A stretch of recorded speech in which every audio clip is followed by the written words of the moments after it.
So, magandang araw sa lahat at ngayon ay tatalakayin natin ang ukol sa maikling kwento. Maaari ninyong ikomento sa baba kung ano ang papasok sa inyong isipan kung ano ang maikling kwento. Maaari niyo munang itigil ang video para kayo ay makapag-comment.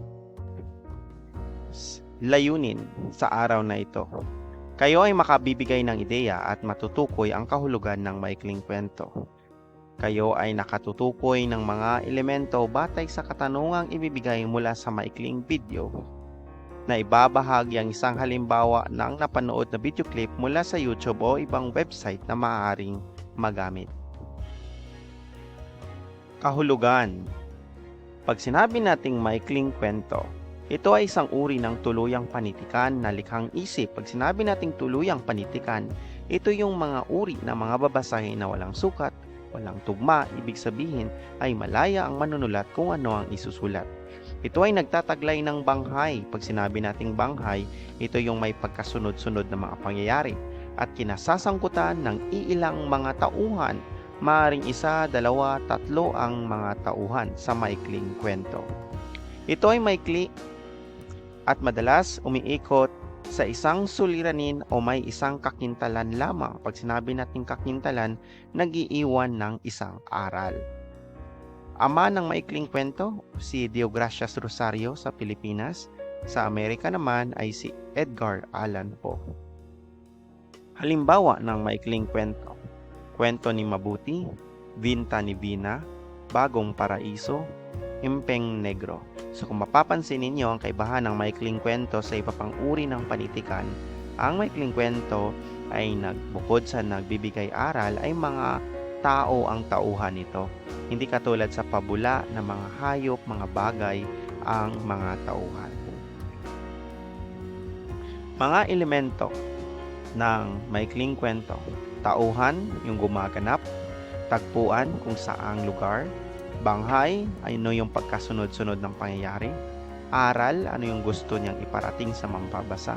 Suliranin, ano ang problema sa nakitang maikling kwento. Tunggalian, ano yung paglalaban na nakita doon sa maikling kwento. Binasa ang maikling kwento. Paksang diwa, patungkol saan ang iyong binasa.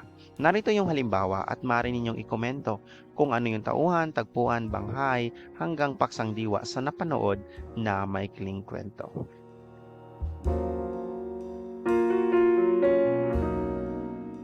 Ang pamagat ay Pangarap. Isinulat ni Jenaline Piroda at nag-guhit ay si Monet Mauricio.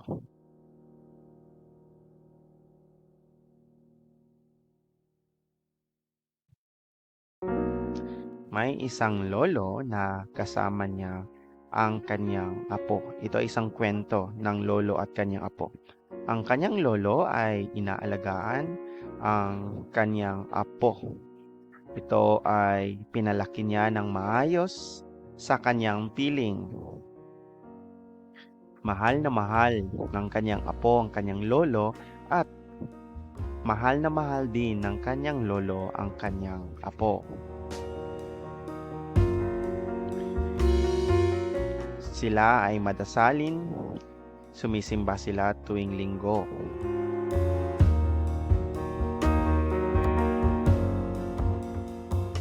Ang kanyang lolo ay sobrang masipag sa pagtatrabaho. Ito ay upang matugunan ang pangangailangan ng kanilang pang-araw-araw na buhay.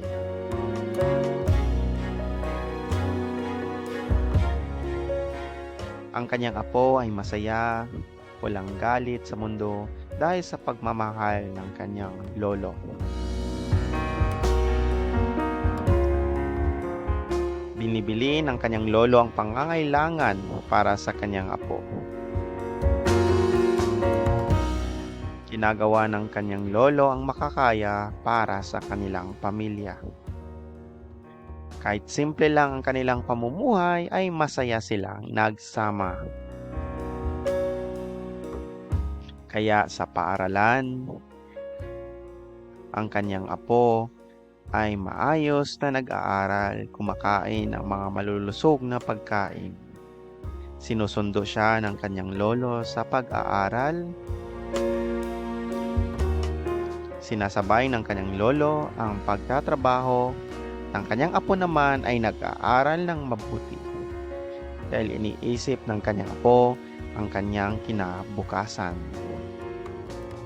Iniisip ng kanyang apo na sana'y magkaroon siya ng sariling bahay at sasakyan. Nang graduate na ang kanyang apo, ito ay maraming medalyang nakuha sa kanyang pag-graduate. Ito ay dinala niya sa kanyang lolo. Subalit, ang kanyang lolo ay hindi nakita ang kanyang pangarap dahil ito ay patay na. At diyan nagtatapos ang maikling kwento na may pamagat na pangarap.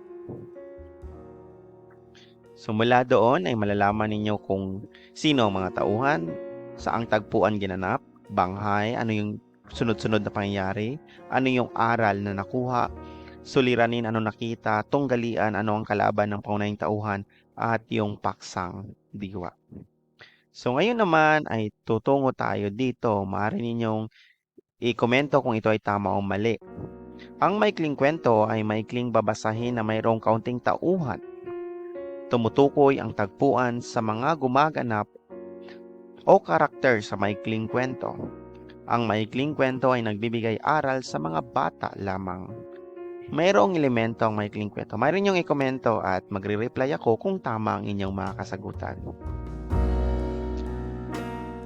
Mula doon sa inyong naisip na mga salita kung ano ang maikling kwento, pagkatapos matalakay, ano na ngayon ang inyong mga bagong kaalaman ukol sa maikling kwento.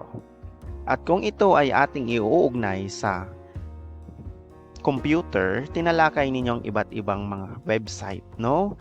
At kasama na dito yung mga tulad ng Google na maaring pagkukunan ng mga maikling kwento. Katulad ng Wattpad, maraming mga maikling kwento. Katulad ng Facebook na nagpo-post ng mga kwento. At marami pang ibang website na maaari ninyong mapagkuhanan. Kung ngayon ay may katanungan, maaari kayong mag-komento lang sa ibaba. Check natin yung layunin kung nakuha. Nakabibigay tayo ng ideya at kung ano ang kahulugan ng maikling kwento na ibigay natin ang elemento. At nakabigay tayo ng isang halimbawa ng isang maikling kwento. At doon nagtatapos ang ating talakayan.